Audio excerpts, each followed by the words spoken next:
Angie Bettelma, des actualités uniques, dynamiques et renversantes dans le journal TV.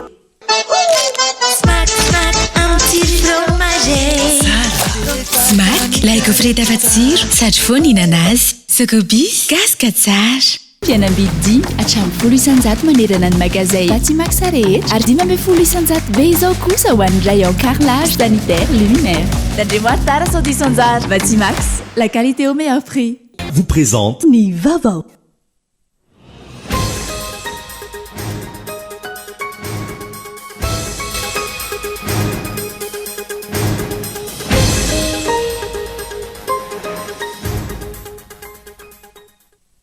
Miandanja ny fanabeazana maha olona eto amintsika any ka manao izay saim-patany olo-pirenena tsirairay avy. Mila fanarenana sy paikady maty paika izany ahafahana manarina ny lesoka izay efa hita taratra amin'izao fotoana. Maro amin'ireo fitoriana tonga teny amin'ny HCC na ny fitsarana avy momba lalam-panorenana no tsy niraisina ary tsy nisy valiny noho izy ireny voalaza fa tsy ampirofo ary tsy nanaja ny fiam-potoana tokony nanaterana izany. Tsy ampy ny fitaovana anaovan'ny HCC fanadihadiana ka izao ny vokany hoy ireo kandida solombavam-bahoaka naneho ny heviny. Iavosa ny trosan'ny fanjakana vokatry ny kady diso tamin'ity atetikasa telefrika ity hoy ny Paitoekarena. Akoatry ny vola tsy maintsy ho aloha isa-taona 20 miliara ariary farafakely ny fahatiantoka raha tsy mahatratra 33,000 ny isan'ny mpandeha isan'andro. Ny sokajin'olona antony ny heverin'ny fanjakana handeha teleferika izay efa tsy misy intsony fa na mahantra na manan-karena sisa no misy eto hoy hatrany ny Paitoekarena. Tsy misy intsony ny fandraisana andraikitra ka anamboarana sy kojakojana ny lalana eto Antananarivo renivohitra. Betsaka ny fahavoazana sy ny fahatiantoka teraka izany raha ny fanadihadiana natao tamin'ireo mpampiasa lalana. Izy ireo izay mandohatra ny latsakemboka hikojakojana ny lalana isaky ny mividy solika. Any ivelany tapitra dibo-drano avokoa ny akamaroan'ireo trano sy tanàna ao Abidjan, renivohitra Côte d'Ivoire, vokatry ny tondra-trano goavana any an-toerana amin'izao fotoana izao. Tafakatra 420 ireo olona namony ainy ary foto-dravitra samy maro no potika tanteraka tao anatin'ny 2 herinandro lasa izay. Ny antsipirindreo avy hatrany ary.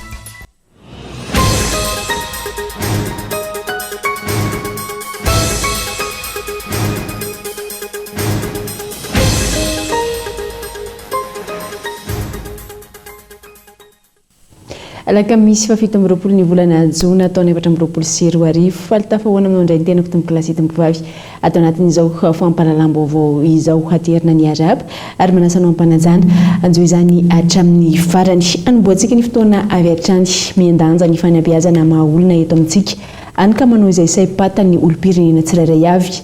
Mila fanarenana sy paikady maty paika izany ahafahana manarina ny lesoka izay hita taratra amin'izao fotoana izao. Matoan-datsoratrika eto Andriasilavo. Isan'ireo firenena ny safidy ny endrim-pitondrana mifototra amin'ny sarta republikanina sy mandala ny demokrasia Madagasikara. Ny demokrasia izay azo adika ao fandraisan'ny olo-pirenena tsirairay avy ny adidy amanandraikiny eo amin'ny fiarahamonina sy ny fampandehanana ny raharaha-pirenena.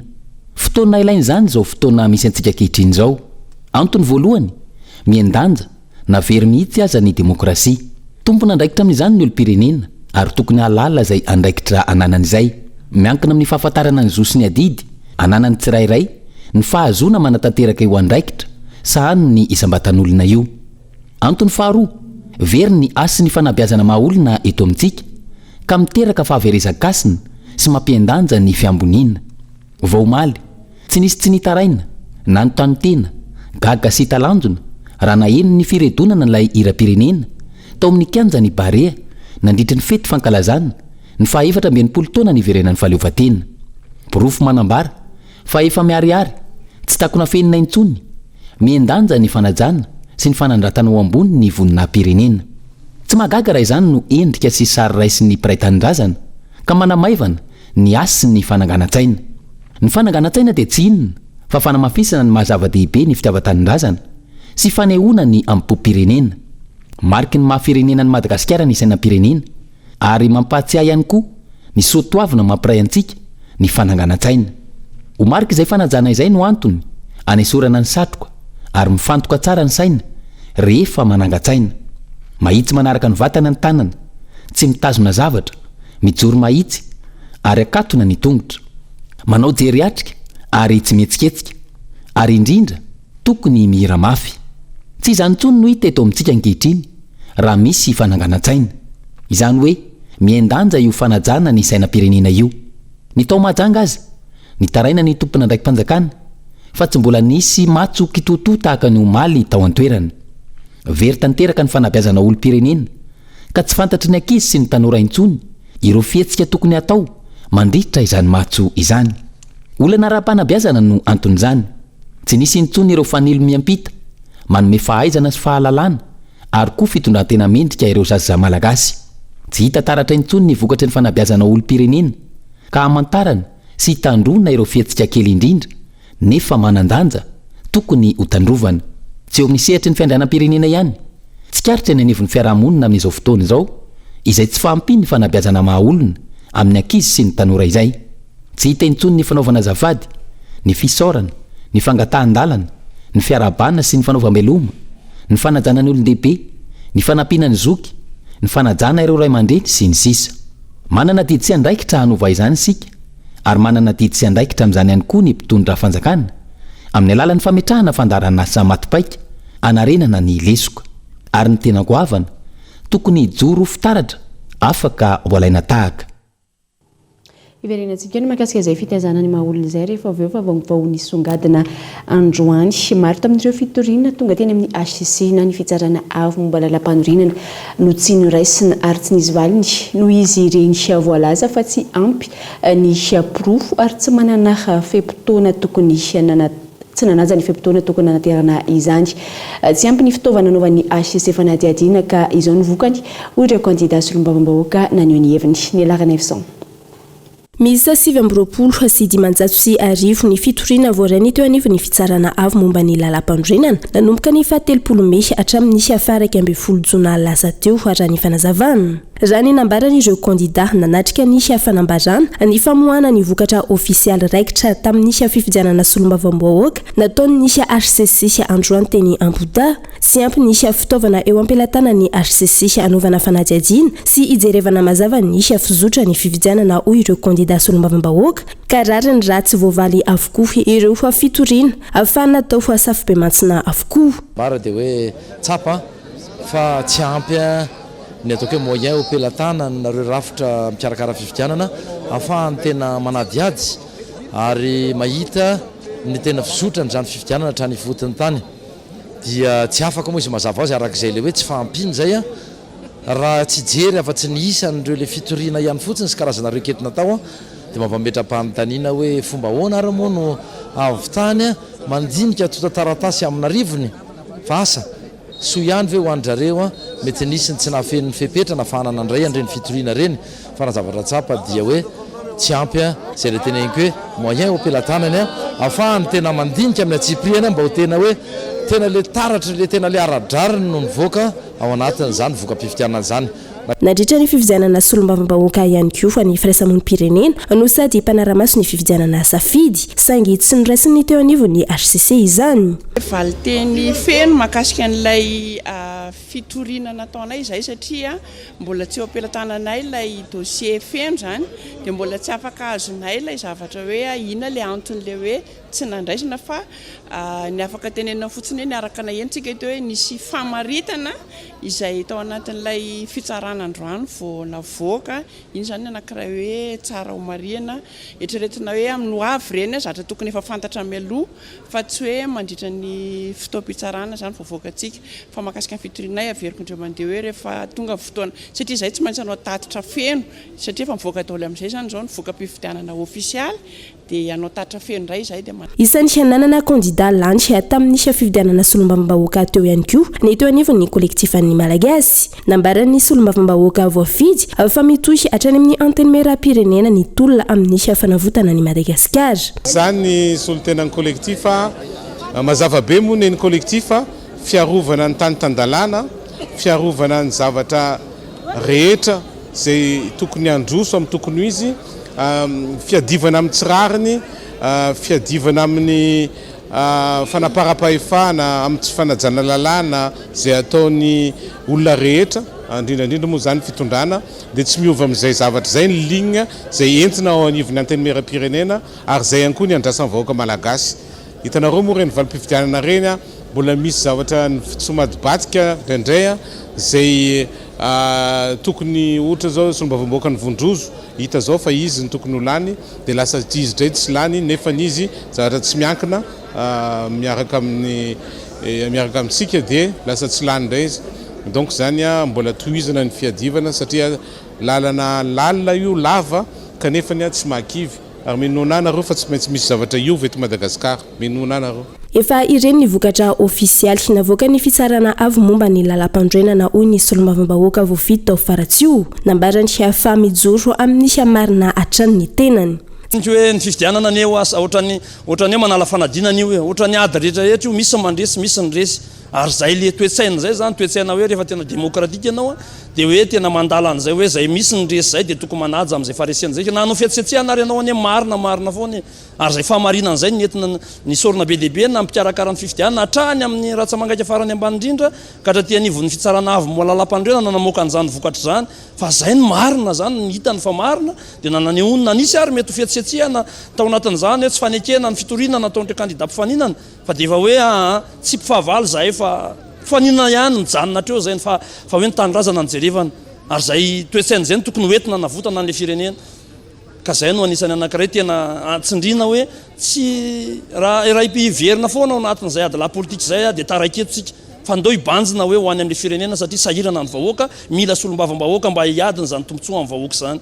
Tsy mitombina ny fitoriana tsy misy pirofo na tsy ampirofo tsy ampy ny filazana fotsiny hoe misy sisy fantsikan-dalàna hoy ny eo anivon'ny RCC mila pirofo ary anjara ny fitsarana avy momba ny lalam-pandroenana no mandanjalanja ny mamitombona na tsisy ny pirofo antaratsasy raha ny fanazavana hatrany ny tsy fampiny ireo pirofo ireo no antony tsy nandraisana ireo fitoriana maro raha ny fanazavana. Mahakasika ny fifidianana solombavam-bahoaka izay hatrany dia vokatra tamin'ny bureau fandatsaham-bato maro tamin'ny distrika maro no nofoana ny HCC raha nampafantatra ny vokatra ofisialy raikitra tamin'ny fifidianana solombavam-bahoaka izy ireo androany. Vokany kandida tsy miankina miisa 5 no tsy lany ka niakatra indray ny kandida Irmara miisa 5 maro ny tsy fanaran-dalàna tsikaritra saingy tsy nisy fanadihadiana lalina ireo fitoriana voaray ny fitsarana avy momba lalam-panorenana. Araky ny voka-pifidianana ofisialy navoaka ny HCC androany misa 420 ireo solombavam-bahoaka voafidy amin'ny anarany Irmar, 150 ny avy amin'ny tsy miankina, 120 ny avy amin'ny vondrona Firasakina, 4 ny avy amin'ny Fivoy ary iray avy ny avy amin'ny kolektifa ny Malagasy sy ny antoko maitso ary ny antoko GJMP. Kandida tsy miankina miisa 5 nambarany seni na ny vomera maloha tena misahana ny fifidianana fa lany tamin'ny vokatra vonjomaiky no lasa tsy lany rehefa teny amin'ny HCC. Tsy lany ireo kandida ireo ary ny kandida Irmara no niakatra ho solon'izy ireo. Androany no tanterana teny Ambodaha ny fotoam-pitsarana namoahany ny fitsarana avy momba ny lalam-pandroenana na ny HCC ny vokatra ofisialy raikitra amin'ny fifidianana solombavam-bahoaka. Distrika maro no fanahitana fanafoanana ny voka-pifidianana tamin'ireo bureau fandatsaham-bato. Antony nampivabetsaka ny voka-pifidianana. Isan'ny nahitana izany fanafoanana ny voka-pifidianana izany ny tao Mahevatanana, Vondrozo, Tsiomby, Faratsio, Manakara, Andapa, Moramanga ary ny tao Fenorive-Est. Marina fa tsy misy na iray aza ny fanafoanana ny vato azo ny volomboasary fa ireo kandida tsy miankina sy avy amin'ny fanoherana ihany no niarany izany. Ao amin'ny district Mahevatanana no ny fampiasany ny fahefam-panjakana izay salorany dia nanome fahazon-dalana hampiasa ireo fotodrafitrasany komina ambanivohitra Mahevatanana izay miteraka fitondrana ny tanila manoloana ireo filatsaka ofidina. Fa izany fampikran-dalàna izany dia hita misy akony tamin'ny fironan'ny Lasabato no ilay disitra larana fahatelo nahazo vato miompakana tao amin'ny komina ambanivohitra Mahevatanana. Koa dia fanana ireo vato miisa 990 satria azo ny disitra fahatelo vokatry ny osika tao amin'ny komina ambanivohitra Mahevatanana. Tsy misy azo noraisina na iray aza ny fitoriana mikasika ny fangatana fa ny sorana andaharana kandida. Laharana fa 9 politika HCC tsy valana AR tamin'ny 7 jorna 7 mikasika ny fandavana ny fitoriana mikasika ny fividianana sombavambahoaka natao ny fahasivame 7 sy 2 no ny fahapiany na ny tsy fisian'ny porofo ny didy mpitsarana laharana fa 3 TPACC sy balana air tamin'ny 7 jona mikasika ny fangatahana fanalana andaharana pilatsaka fidinana andritra ny fidiana sombavambahoaka natao tamin'ny 9 Mey teo.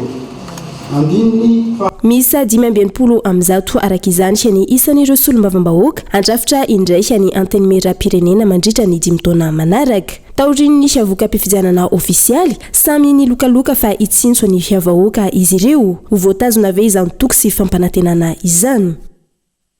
Ho hitantsika eo ny fitenenana fa izany mikasika ny fifidianana solombavambahoaka fa iverenantsika kosa mikasika ny fankalazana ny fa 14 taona nazon'ny Madagasikara ny fahaleovantena manoloana zava-misy nandritra ny matso fandamarena ny fetim-pirenena tao Mahajanga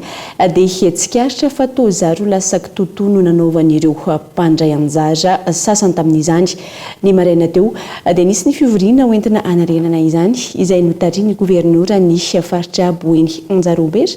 Kolomajanga. Tsikaritra nandritry ny matso nataony ankamaroany ireo mpandray anjara tamin'ny fanamariana ny 20 ny volana Jona teto Mahajanga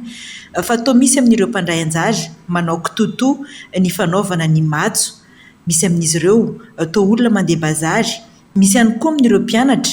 tsy mahafehy ny fanaovana ny matso, manginy fotsiny ny fanamiana. Ny sasany ary toa olona midoladola mitsangatsangana, matso no atao fa tsy fitsangatsanganana. Nandray fepetra manoloana izany ireo tompona ndraikitra isan-tsokajiny teto Mahajanga ny maraina teo. Dia ny nahitana n'ilay ampahany izay nandraisan'ireo zanantsika mpianatra ny matso. Raha tsorina angamba zavatra hitantsika teo fa tena lasa ohatrany hoe lasa ialakotsiny ohatrany hoe somary lasa somary kitoto na zara fanatao ilay matso zany eo ny lafiny tenue eo ny lafiny isan'ny ankizy nandray anjara misy teo zao ekeo la zara fa nisy 7 angamba ny ankizy nandray anjara ny sasany ny tenue ny kapa sy ny karazany ka manoloana an'izay zavatra zany dia natsapaina hoe sanatria ve lasa zay ny fomba fisainana na ny ampopirenena ho ampitaitsika ho novainy ireo zanantsika ireo mampalahelo zay zavatra satria manany ny asiny zany atao hoe matso zany misy ny fenitra ny rindran-damina ny endriny zay mahafinaritra zay ny zavatra andrasan'ny vahoaka rehetrarehetra zay mijery an'ireny matso ireny. Betsaka amin'ireo sekoly tsy miankina eto Mahajanga ihany koa no tsy nandray anjara tamin'ity matso ity. Tsy fantatra hoe inona loatra no antony fa isy araka izany ny fifampiresana ho atao amin'ny tompona ndraikitra ny ireny sekoly ireny ahafana manatsara raha misy ny lesoka. Isy ihany koa manomboka izao ny fomba fiasa vaovao raha ny fanazavana. Ho averina ilay note mampatsiahy ny sekoly tsirairay avy hoe 20 ny farafahakeliny ny ankizy andray anjara amin'izany matso zany. Nolazaina ihany koa ny ireo namantsika mpitandro filaminana mba hanokana karazana brigady iforme ary tety sekoly mihitsy no manomboka amin'ny année scolaire ho atao programa any amin'ny sekoly zany fitaizana ny ankizy amin'ny resaka civisme eo amaolom-pirenena azy ary ihany koa zany fampianarana n'izany matso zany. No mafisina teto ihany koa ny fiaraha-miasa amin'ireo haino aman-jery eto Mahajanga ny amin'ny anokanana fotoana ho an'ny éducation civique hoentina hitaizana anabeazana ny ankizy, ny tanora, ny olom-pirenena fa indrindra ny vahoaka ny Mahajanga tsy vaky volo ho lasa olom-banona. Marina fa sary fanehoana na rahantsika teo ireny fa tsy misy sekoly na fikambanana nokandrena manokana koatra tao anatin'izay fampahalalam-baovao izay.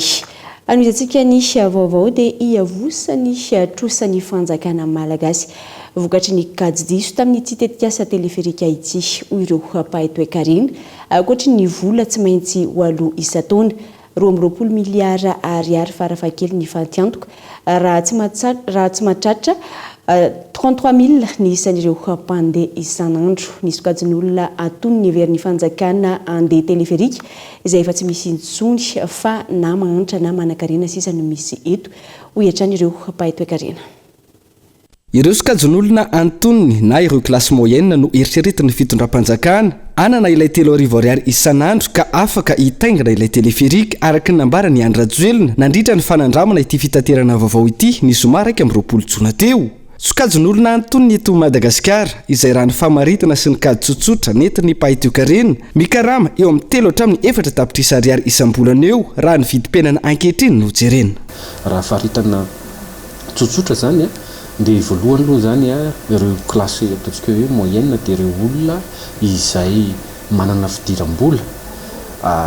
izay ataontsika hoe mahavita misahana andreo filana fototra voalohany indrindra akoatran'ny filana fototra moa zany dia eo ilay filana ilaina amin'ny fiainana andavanandro tahaka n'izany ny jiro, ny rano, ny eo ihany koa fampianarana fa indrindrandrindra ny fahasalamana sy ny ireo ataontsika hoe fitaterana izany hoe ny fiainan'ilay olona amin'ny fiainana andavanandro dia ahafahany miaina tsara sy mampivelatra ny maha-olona ary ahafahany ihany koa mitombo eo amin'ny fiainana andavanandro. Inona moa ilay hoe fitomboana tiana ho tenenina eto dia ilay hoe afaka manao eparina tsara izy ahafahany manatsara ny fiainana tahaka izany ohatra afaka mametraka ny misy ambom-bola zany izay ahafahany mipetraka ahafahany manao karazana réinvestissement anatsaranyilay fiainana andavanandro iny. Eo amin'ny totsika hoe kady tsotsotra eo dia manodidina ny eo amin'ny efa tafiakatra hatrany amin'ny 3-4 millions d'ariary any ny ataontsika hoe manana an'izay ahafahana miatrika an'izay fiainana andavanandro zay raha amin'izao vanim-potoana iainantsika izao. Io sokajin'olona antoniny antenain'ny fanjakana andeha teleférika io izay efa vitsy mba tsy ilazana hoe tsy misy intsony eto amintsika raha ny fanazavana hatrany. Hitantsika ihany koa fa rehefa mihabetsaka ny olona mahantra dia tsy hita ireo sokajin'olona izay ataontsika hoe ao anatin'ilay hoe classe moyenne zany. Izany hoe ireo olona classe moyenne ireo rehefa misy ny karazana fisondrotana bidim-piainana sy ny fahasarotana ilalovan'ny firenena dia lasa miena be zany ilay vola miditra ao aminazy ka izay mahatonga anazy hoe lasa any amin'ilay klasy mahantra zany ny azo hoe mamaritana azy. Izay klasy moyenne zay dia efa tsy hita ary tena ataoko hoe tena efa ny zava-misy iainana eto Madagasikara amin'izao dia na ireo ataontsika hoe klasy farany ambany na ireo tena hoe klasy izay ataontsika hoe ambony. Izany moa dia hita amin'ny fiainana andavanandro raha izay kady tsotsotra zay mety ho anandro sarotra ny mety azahoana an'izay 33 000 zay. Tsy maintsy misy ny fandefasan'ny fanjakana ny subvention ao anatin'ireny fitateran'ireny ary io no efa misy ny lamina matipaika napetraka fa na izany tsy izany azy rehefa jerena le izy dia mipetraka izay resaka hoe fanetsemana izay anatin'ilay plan de financement. Tsy ivona mpandeha misy 7 alina io no kajy ambany navoaka ny fanjakana ary nampahafantarina tao anatin'ny filakevitry ny ministra fa andeha amin'ilay teleférika anatin'ny iray andro. Taremarika izay ho sarotra ny anatratra azy raha oharina amin'ny lalana izoran'ilay teleférika fa ihany koa ny vola miditra amin'ny mpiasa malagasy. Ireo le hoe agent de maîtrise no miakatra ireo zany no reo no lazaina hoe akaty amin'ilay cadre tsotra reo le ataontsika hoe classe moyen raha aty amin'ny sehatra ny asa zany dia alaitsika an-tsaina fotsiny anao mijery io hoe nisy mpiasa anankiray eo amin'ny 780 000 ariary eo no niraisiny isam-bolana 10 alina sy 1 zany ny frais-na teleférika na olona anankiray eo zany tsika amin'ny compte dia efa manodidina ny 9 zany sisa le vola raisin'le olona raha miala an'izay teleférika fotsiny zay fa mbola misy le frais ny miala avy any an-tranony mihitsy satria raha ohatra somary miataka kely ny akamaroan'ny olona somary miataka kely an'io arehany satria misy ny arehan'ny teleférika dia hitantsika amin'io zany manodidididina ny any amin'ny hoe ataontsika hoe 3 hetsy ohatra na 10 alina sy 2 hetsy zany ny vola frais fotsiny miala amin'io mpiasa anankiray io izy rery alohatsika mazava anatiny mbola tsy ao any zanany roa patelo malagasy dia mbola miaina ataontsika anatin'le moins de $2 par jour ka raha ohatra hoe itentsika hoe téléphérique hoe adapté amin'ny classe moyenne iza moa zany no classe moyenne eto Madagasikara intsony raha zay tatrany navokan'ny raha zay basé amina données statistique teo zay tsika nefa le téléphérique io resaka dépense zany hoe zavatra tsy verina tsy apiditra tsy zanany dia lasa hoe achat consommé zany na hoe bien consommé izy io ho ana salaire moyen eto Madagasikara zany dia azo lazaina fa mety mbola ho sahirana raha ohatra ka ampiasa an'izay téléphérique zay.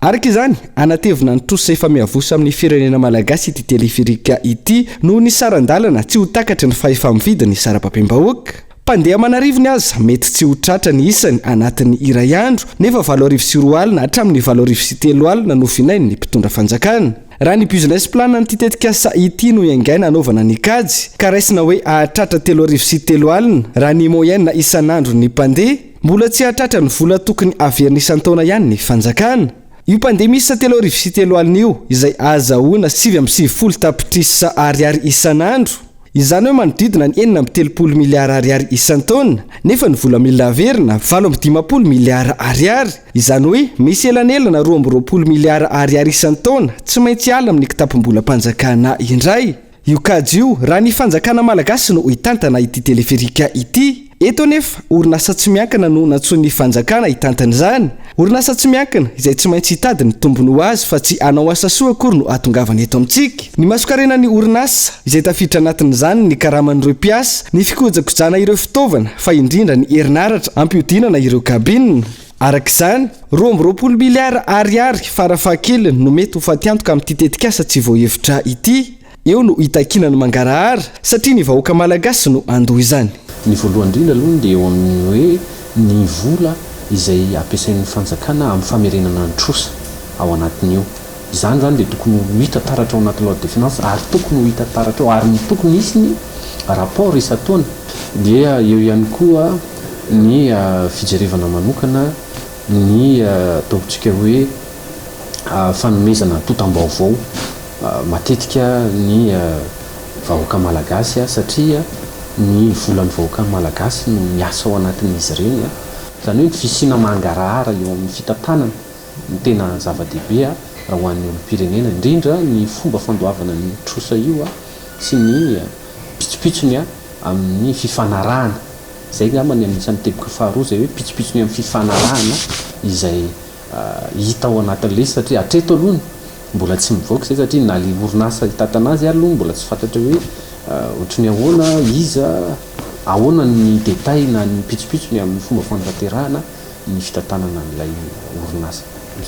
Raha iverenana mitetina 2.50 tapitrisa euro na manodidina ny 3.20 sy 700 miliara ariary ny trosa amin'ny fananganana ny fotodrafitrasa téléphérique. Tsy tafiditra anatin'io ny fampiaingana sy ny fikojana amin'ny lafiny sécurité rehefa mandeha ny fitaterana. Tamin'ny fifanaovantsy ny mpiara-miasa teo amin'ny fanjakana malagasy sy ny Banque Française Société Générale ny 20 septembre 2022 no efa nametra-panontaniana tamin'ity tetikasa ity ny olona frantsay Pierre Laurent manoloana ny fahantrana lalina iainan'ny firenena ahoana ho izy no ankatoavana tetibidina tetikasa izay tsy misy fifaninanana. Tamin'izany fotoana izany ihany koa no efa nangatahany anatsarana ity tetikasa ity. Antony ny saran'ny fampiasam-bolan'ny téléphérique ihany no sahan'ny Société Générale fa ny fanjakana malagasy no hiatoka ny saran'ny fitrandrahana sy ny sécurité kanefa tsy manana fahafahana amin'izany akory ny fanjakana malagasy. Efa nanao ny heviny ihany koa i Patrick Chaize lo olona frantsay fa tsy afaka hisitraka io tetikasa io ny ankamaroan'ny malagasy noho ny falafosan'ny vidin'ny bie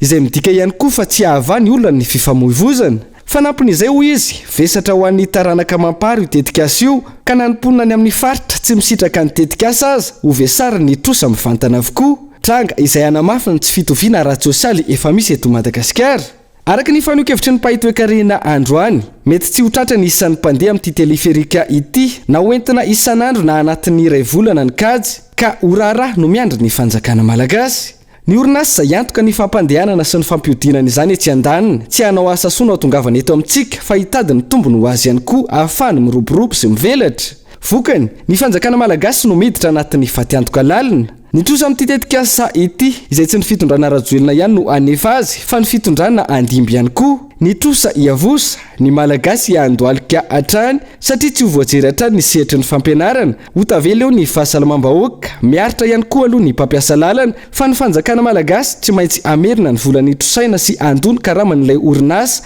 hitantany ity teleferika ity izay niteratany vahiny hatrany no azo tombony anatin'izany rehetra izany. Tsy mifanaraka amin'ny toe-tsaina sy ny fomba mampanao malagasy ny demokrasia ampiarina eto Madagasikara ka manimba ny votoatin'ny demokrasia tena izy hoy teo anivony Antoko Tezar olana eto amintsika ny demokrasia n'ireo tandrefana no ampiarina ka izay manaiky iaro ny tombontsoany ihany no mahazo fahefana antony mampikorosofana ny firenena tahaka izao ho hatrany ny faneho-kevitra. Mila mahay makalesona manoloana ireo lesika efa hita amin'izay isika malagasy raha tsy izany dia ny vahiny hatrany no hibaiko sy andidy amin'ny lafiny rehetra eto Madagasikara ho ny filohany Antoko Tezara naneo ny heviny androany i Madagasikara izay azo antoka fa ho lalaoviny i Frantsay hatrany raha tsy mipetraka araka ny tokony ho izy ny règle de jeu de la démocratie izay ho hatrany teo anivony Antoko Teza. Io raha tsy itsika mandray andraikitra mametraka an'ilay règle de jeu de la démocratie araka ny tokony ho izy dia ahafahany any velany foana mametraka babakoto eto amin'ny firenena dia tsy stable ilay firenena fa ny babakoto ndreny natao hiaro ny tombontsoa frantsay fa tsy hiaro ny tombontsoa anao gasy akory misy charte de droit de inona ty izy teo de droit de devoir an'ireny olona nazo nationalité frantsay reny hoe tsy maintsy miaro ny tombontsoa frantsay aloha raha mifandona ny tombontsoa frantsay sy ny tombontsoa an'ilay firenena nisy anao taloha dia ny frantsay aloha avant-tout zay ny olana be misy eto amin'ny firenentsisy ity. Ankilany isany olana goavana mampikorosofana ny firenena ankehitriny ho hatrany fanehoan-kevitra ny fitsabany tandrefana amin'ny raharaham-pifidianana eto amintsika izay olona manaiky hiaro ny tombotsoany sy mahazo famatsiana goavana avy amin'ny any no lasa tompony fahefana ho hatrany ny fanazavana. Ka très mal encadré be le fiarahamonina malagasy na amin'ny lafiny moral zany na amin'ny lafiny politique zany na amin'ny lafiny ara-sosialy sy ny sisa zany dia zay ny olana be eto amintsika ray zay. Ny faharoa manarak'izay ny olana lehibe koa ireo parti politique maro be izy fa tsy manam-bola dia financement occulte daholo no misy eto dia amin'izay financement occulte zay na ianao au pouvoir ianao chef suprême de l'inspection générale de l'État sy ny contrôle financier sady mampiasa ny volam-pirenena ianao no manao contrôle dia dikan'izany mangalatra ao ianao na fanjakana salan'ny frantsay zao manan'olona miaro ny tombontsoany eto izy dia reny ny toanany amin'ny fomba maro isan-karazany dia reny ny lany dia zany ny démocratie misy eto démocratie izay olona manana financement occulte tsy mazava mampieritreritra ny lany satria manam-bola izy dia zany no mitondra firenena mazava ho azy fa milety tsy ilay firenena. Andrasana araka izany ny fahatongavan-tsain'ny malagasy manoloana izao zava-mitranga eto amin'ny firenena izao manana didy sy andraikitra indray tanàna no avy ny olom-pirenena tsirairay avy ary tokony indray anjara amin'ny fiainam-pirenena na politika na toe-karena na sosialy indrindra fa ny famolavolana ireo ankizy sy tanora ho lasa olom-banona manana didy sy andraikitra amin'izany ihany koa ireo nomeny ny vahoaka fahefana ka hitsinjo ny tombontsoa ambony ho an'ny firenena.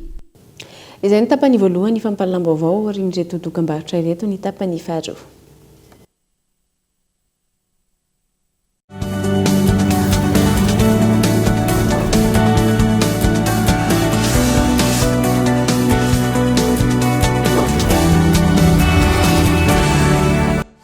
Sous le patronage de Madame Yal Radziwill, première dame de la République de Madagascar, le groupement des femmes entrepreneurs de Madagascar et la Comesa Federation of Women in Business vous présentent la 5e édition du Comfweb Trade Fair, les 28 et 29 juin au Novotel Ivanti. Entrée libre. Appui institutionnel, ministère des Affaires étrangères, ministère de l'Industrialisation et du Commerce, Comesa, Union européenne, Nations Unies Madagascar, partenaires, Action, Fiari, Telma, Ethiopian Airlines, BNI, Technet, Malawi Airlines, Atidi, Agra.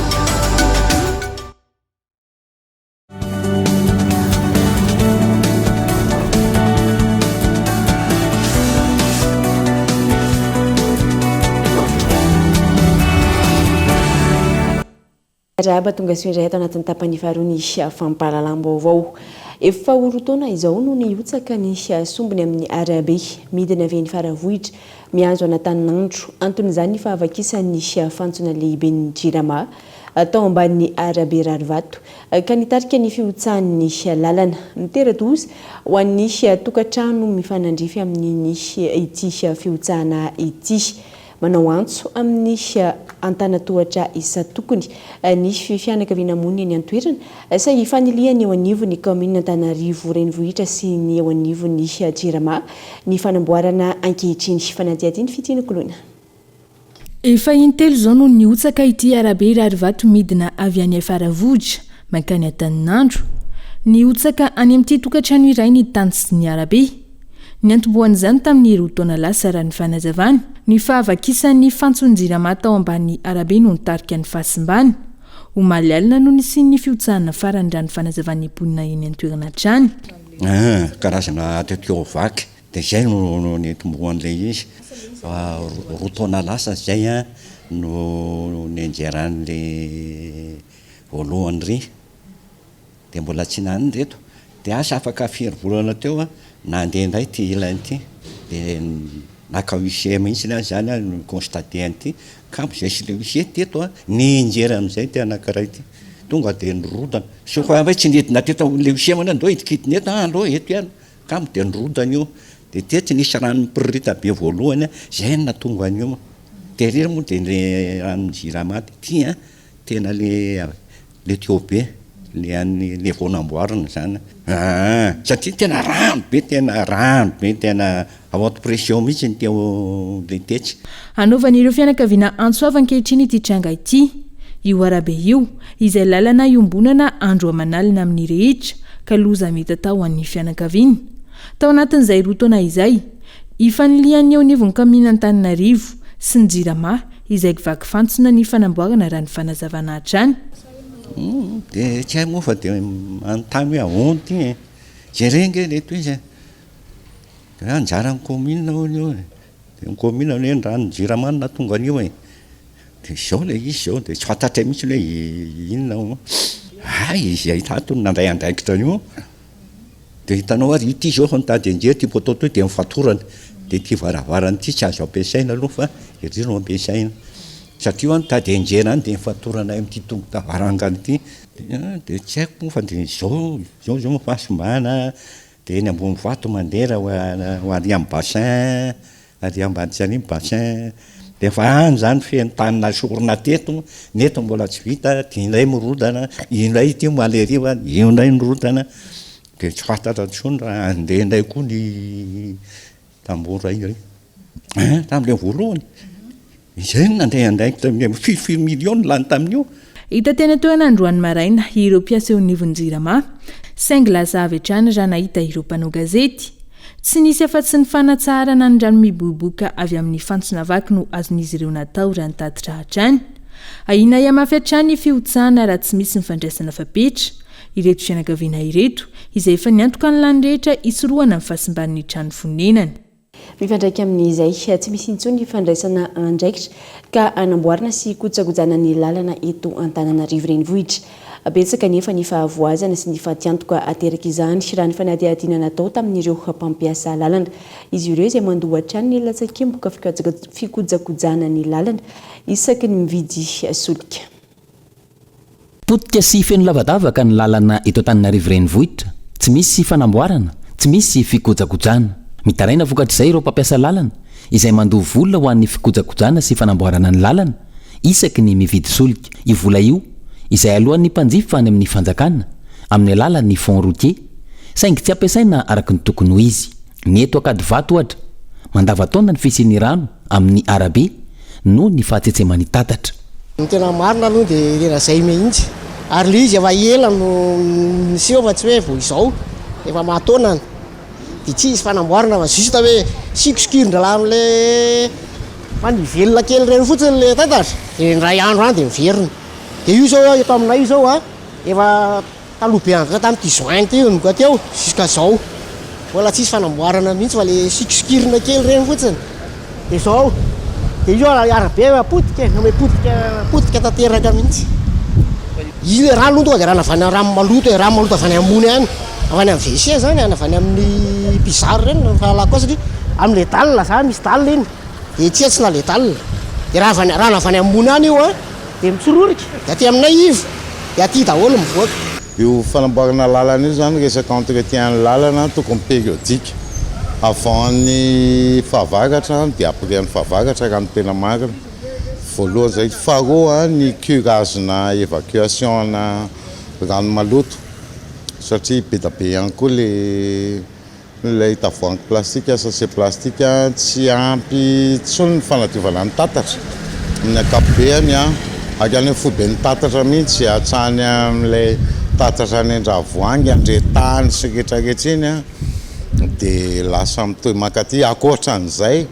ny fanamboaran'ny olona trano rehetrarehetra dia be da be ny manetsana ny lalan'ny rano maloto. Misy fiantraikany lehibe amin'ny fahafahana mamokatra eto amintsika ny faratsiany lalana, fotoana lany, fahasimban'ny fiara, mitombo ny solika lany, mitombo ny fitohanana sy ny maro hafa. Ny lalana izay mora simba ihany koa no ny asa fanamboarana atao petatoko tsy misy fanaraha-maso. Eny mazava ho azy raha mahita io tsy vita tsara zany fa dia juste hoe vonjy-tavanandro fotsiny dia zay mahazo an'le asa manampinampina kely dia zay tsisy fanaraha-maso no fahitako azy tsy manana ratsy azy zany fa fanaraha-maso an'le izy sy le kalitao an'le fanaovana lalana mihitsy no tsy ampy e. Eto zao no mahita an'io eo amboditsika zao tsika dia mahita lalana mihetsy route principale mihetsy dia tsisy mikitika asa rehefa tapaka tanteraka ave tsy route circulaire tsy loatsy eo amin'ny devant ny ambassady dia feno lalana ratsy dia olotsotra lasa manototitra le izy eo. Misy tompona ndraiky zany tokony mba handrainy andraikiny amin'ny fikarakarana ny lalana amin'ny ankapobeny fa satria ny lalana ny tena antony fampandrosoana rehetrarehetra zany fa ny tena mitatan'orina asa dia rehefa miteny ampiasa hoe maninona reo ny embouteillage be fa ratsy lalana ny taxi be la be dikan'izay misy fiantraikany amin'ny tsirairay le izy dia misy fiantraikany koa surtout ny vidina pièce na fiara lafo ny carburant lafo rehefa ratsy ny lalana dia mandray première foana automobile na moto na automobile dia miakatra ny consommation donc misy fiantraikany be da be any resaka économique ny faratsy ny lalana akoatra amin'ny fanelingelenana amin'ny mpampiasa lalana rehetra. Vao nankalaza ny faha-efatra amby enimpolo taona ny iverenan'ny fahaleovan-tena isika omaly mitombo hatrany anefa ny fijaliana sy ny fahorian'ny vahoaka indrindra tao anatin'izay 5 taona farany izay ny jiro tapaka lava ny asa tsy misy ny fandripahalema anaty zarizary von'olole tsy von'olole roa ny fianarana atao kilavao ny fitsabonina vidiana lafo ary ny lalana io erahany rehetra mahita io na aiza na aiza potika ary andrenesana fitarainana avokoa ny eto Antananarivo renivohitra aza nasaina ny andrandra ny jery teleferika ny mponina mba tsy hiondrika hijery ny faratsy ny lalana. Jiro tapaka lava hoy Gaëtan Andriaslava tao anatin'ny fanadihady iny fa nanao fetsiketsehana ny mponina teny Ivato tamin'ity anio ariva ity vokatra izay fahatapahan-jiro lava reny sy matetika izay isan'andro farafahakeliny in-telo izay fahatapahan-jiro izay ka natonga ireo mponina ny trotra androany ho tanterina amintsika eto amin'ny fampahalalam-baovao ny ambangovangony izay rehefa azo ny sary fa anoizantsika ny fampahalalam-baovao amin'ity alin'ity aloha dia tombony ho an'i Madagasikara ny fisian'ireo karazana arenan-dranomasina afaka miantoka ny fikarohana karazana fanafody sy fampiroboroboana ny fizahan-tany tsy mbola voatrandraka araka ny tokony ho isy ireo arena an-dranomasina ireo ankehitriny na eo aza ny voka-pikarohana samihafa manamafy ny fisian'izany hoy ny manam-pahaizana amin'ny zava-mananaina an-dranomasina na ny océanographe nanaovana fanadihadiana. Manana ireo arenan-dranomasina mampiavaka azy manerana izao tontolo izao i Madagasikara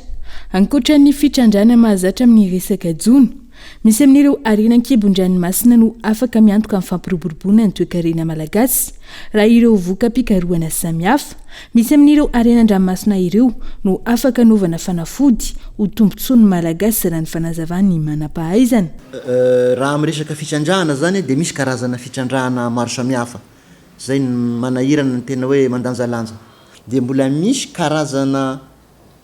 harena tokony hotrandrany amin'ny lafiny zono izay mbola sy de voaparitaka loatra angambana sy mbola fantatra loatra ny tena mazava-dehibe azy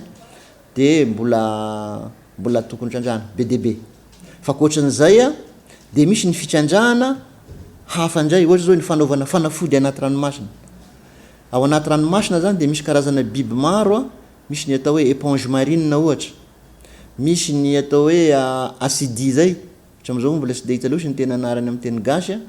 de ao moa zany le lomotra sy alga maro samihafa de ao ny karazana corail ihany koa izy fa malemy sisy anona zany sisy harany calcaire ohatra ny mahaharandrika anazy regny de fantatra am'le fananany karazana molécule ahitana karazana fanafody ohatra hoe fanafody anti-cancer ohatra hoe fanafody anapaludisme ohatra hoe produit cosmétique ka izay rehetrarehetra zay zany de mbola ataosika hoe mbola sy de voatrandraka firy eto Madagasikara. Sakana amin'ny fitrandrana ireo karazana arenan-dranomasina ny tsy fisiany fototra-avitrasa mifanaraka amin'izany eto Madagasikara. Mbola andrasana ihany koa ny fahatongavan-tsaina ireo mpitondra amin'ny fiainoana ireo mpikaroka sy manam-pahaizana hoy hatrany ny fanazavana. Ny arenan-dranomasina amin'ny faritany Madagasikara izay afaka miantoka ny fitombon'ny mpizahan-tany eto an-toerana. Tena marina ny lazainao fa i Madagasikara dia anisany manana koa zany ny ataosika hoe harena ara-pizahan-tany anaty ranomasina. Ireo faritra maro samihafa mbola sy de hoe mandrosy loatra amin'izany zavatra zany de manana ny potentiel be koa izy. Sainte-Marie zao le resaka baleine, i toamasina zany manana ny toamasina. Raha le niresahana teo fotsiny zao hoe manana ny atao hoe récif corallien izy misy nosy, misy récif corallien ao misy baleine ny toamasina. Akaiky kokoa ny fizarena baleine ao toamasina ngeto zay ny any Sainte-Marie. Zavatra ray mbola sy anana ny toamasina fotsiny am'izao de ny toeram-pilomanosana. Sy manana ny atao hoe station balnéaire feno zany izy azoany olona milomano. Ka rehefa tonga ao toamasina ny olona de sy de mijanonao loatra izy fa vao tonga eo Ambalamanasy amin'ny avion eo izy de lasa izy makany Full Pointe na manohy makany Sainte-Marie satria any misy toeram-pilomanosana tsara. Nefa azo sika atao tsara zany ny mametraka toeram-pilomanosana ao toamasina. Ankoatran'ny fanjonoana ireo karazana trondro toy ny makamba sy drakaka samihafa, manana ireo karazana arenan-dranomasina toy ny pétrole sy gaz ihany koa i Madagasikara izay mbola mila fikarohana avroeny ho tombontsoan'ny fireneny. Tsy maintsy hirosona ny fampiroboroboana ny famokarana arina ekolodzika na ny charbon ekolodzika vita amin'ny fako manaraka ny finitra eto Madagasikara ahafahana manolo ny arina fandrehatra na saribao izay ampiasain'ny maro ho ny teo anivony tetika Satwinex. Tanjona ny ahafahana miaro ny tontolo iainana sy miady amin'ny fiovan'ny toetrandro. Daniela Minarso. Mbola mampiasa arina fandrehitra na saribao avokoa amin'izao fotoana ny 5.0 isanjato ny malagasy mandrerana ny nosy antony mahatonga ny fahasimban'ny tontolo iainana sy ny fiovan'ny toetrandro eto amintsika. Ahafahana miady amin'izay fiovan'ny toetrandro sy ny fahasimban'ny tontolo iainana izay araka izany ampiroboroboana ny famokarana arina ekolodzika na ny charbon ekolodzika eto Madagasikara ho ny teo anivony tetika Satwinex. Betsaka nefa ny ireo malagasy teknisianina sy mpikaroka ary eo ihany koa ireo mpandraraha izay mampiasa vola ao anatin'ny fikarohana ny charbon ekolodzika io mba ahafahana manolotra vokatra hiaro kokoa ny tontolo iainana. Io karazana charbon ekolodzika io natao anoloana ahafahana manolo ny charbon de bois izay ampiasain'ny malagasy. Ankilany tsy mbola manaraka ny fenitra treto ny akamaroany ireo mpamokatra arina ekolodzika eto amintsika ho ny teo anivony BNM na ny bureau misana ny fenitra eto Madagasikara. Antony rosona tamin'ny fandiniana sy fankatoavana ny volavolan-dalàna momba ny arina ekolodzika ahafahana mametraka rafitra ara-dalàna nasionaly hitsirihana ireo arina ekolodzika manaraka ny fenitra sy tsy manaraka ny fenitra eny an-tsena. Ahafahana zany milaza fa manara-penitra ny anitra anankiray, ny arina anankiray dia tsy maintsy sika zany mamokatra an'le fenitra aloha zany hoe mankatao an'le fenitra. Dia rehefa avy eo indray zany atsika manao ny atao hoe certification zany hoe fitsirihana ny fanaraha-penitra zany ataon'ny sampandraraha anankiray na io eo anivon'ny bureau ny fenitra eto Madagasikara na eo anivony ministera zay voakasika. Rehefa voavolavolany fenitra dia azo ataony mamadika azo lalàna. Zany hoe rehefa vadika lalàna izy zany dia manomboka zao zany tsy misy zany ataontsika hoe arina zay miaro ny tontolo iainana azo amidy raha tsy manara-penitra eny amin'ny tsena. Io zany mba ahafahantsika mahafantatra hoe reto daholo miarina manara-penitra sy tsy manara-penitra ao anatin'izay zavatra zay. Nisy androany ny atrikasa fanamarinana ny rafitra malagasy momba ny arina écologique na ny atelier de validation de la norme malagasy sur le charbon écologique izay niarahany teo anivony Bromsana ny fenitra eto Madagasikara na ny BNM tamin'ireo mpiantsehatra rehetra amin'ny famokarana ary ireo ministera voakasika ny tetikasa tetsy Andrainarivo. Atrikasa nentireo mpandray anjara nandinika ny volavolan-dalàna amin'ny antsipiriany momba ny teknika sy kalitao, ny tolo-kevitra iantoana ny mahazava-dehibe ny arina écologique sy ny fampiarana azy manerana ny nosy. Indray mbaba amin'ny maresaka avy any ivelany. Tapitra dibodrano avokoa ny kamaroan'ireo trano sy tanàna ao Abidjan renivohitra Côte d'Ivoire vokatry ny tondradrano goavana any an-toerana amin'izao fotoana izao. Tafakatra 420 ny olona namoniny ainy ary fototra sa maro no potika tanteraka tao anatiny roa herinandro lasa izay. Vanim-potoana tahaka izao moa no miditra amin'ny fahavaratra tanteraka ny ao Côte d'Ivoire ary ahina trany ny iamafisana izany hatramin'ny volana aogositra ho avy izao hoy ny sampana mpamantatra ny mety toetry ny andro any an-toerana. Izay ndray tomoklasety mikobabo mamarana ny fiarantsika tamin'ity alina ity isorana feny ianao na izanaiza misy anao nanaraka hatramin'ny farany raha mpitso amin'ny ora mahazatra ny tenako sy ny ekipa ny fampalambo avao manome fotoana manao eto indray veloma tompoko.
Smack, like frita fatsiro, sady foana ihinana azy. Sokobis, gaska tsara. Fihenam-bidy hatramin'ny 10 isanjato manerana ny magazay Batimax rehetra ary 10 isanjato be izao kosa ho an'ny rayon carrelage sanitaire luminaire. Tandremo tara sao 10 isanjato. Batimax, la qualité au meilleur prix. Vous a présenté Ni Vavo. 5G Batelma, des actualités uniques, dynamiques et renversantes dans le journal TV.